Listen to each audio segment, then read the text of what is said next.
Arrivé ce vendredi 27 décembre 2024 en Mbuji-Mayi, au Kasaï oriental, le ministre d'État, ministre national en charge d'aménagement du territoire, Maître Guilo Wando, a été ovationné par les militantes et militants de son parti AREP de l'aéroport international de Bipemba jusqu'à l'ISP Mbuji-Mayi, où il a tenu une matinée scientifique sur le thème la problématique de l'aménagement du territoire dans la province du Kasaï oriental.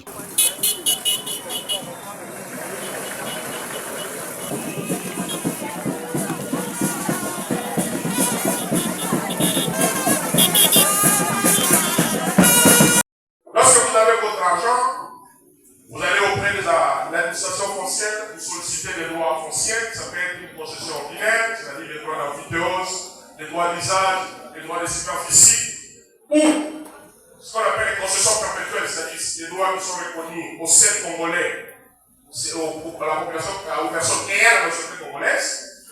Lorsque vous avez fait la mise en valeur qui est suffisante, vous allez aller auprès de l'administration de l'urbanisme et habitat, vous sollicitez votre autorisation de bâtir, vous prenez un architecte qui vous dessine et vous commencez à construire. Sans savoir l'ouvrage que vous voulez ériger, même si vous avez vos droits de jouissance foncière, mais cette infrastructure ou cet ouvrage que vous voulez construire doit obéir à une planification d'abord. Et donc quand cette planification n'est pas faite, cela conduit au désordre dans l'occupation de l'espace physique du pays. Voilà comment l'aménagement s'invite à tous les projets de développement.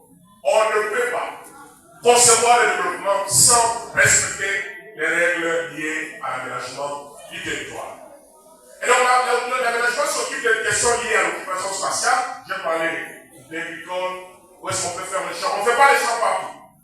On ne peut pas avoir l'exploitation des diamants sur l'ensemble de la province, ça n'existe pas. Il faut que sur le plan de l'aménagement du territoire, on puisse cerner où dans la province du Kasaï oriental, on peut avoir des activités minières. Devant les étudiants émanant de différentes universités de la ville de Mbuji-Mayi, ainsi que les corps académiques de l'ISP Mbuji-Mayi, Maître Guilo Wando a expliqué comment l'aménagement du territoire est une clé de voûte pour un développement d'une province et plus loin, le développement d'un pays. De la mobilité humaine, l'aménagement ou la construction des infrastructures aéroportuaires. Aujourd'hui, je vis la province de Kasaï oriental, c'est une province qui est en pleine mutation, une province qui est en plein chantier. Alors, tous ces projets de développement qui sont conçus par les gouvernements doivent obéir à une schématisation, à une orientation en termes d'aménagement du territoire. Et donc, quand c'est aménagé, ça veut dire c'est ordonné.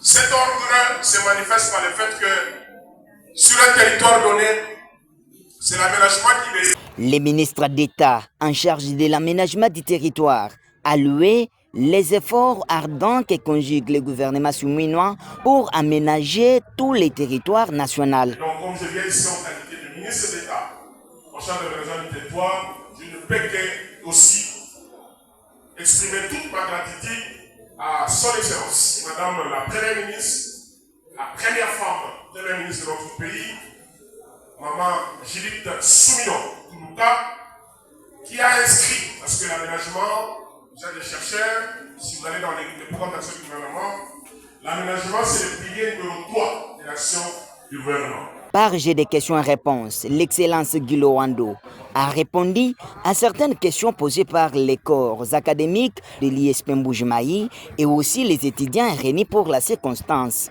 C'était à l'issue de son exposé.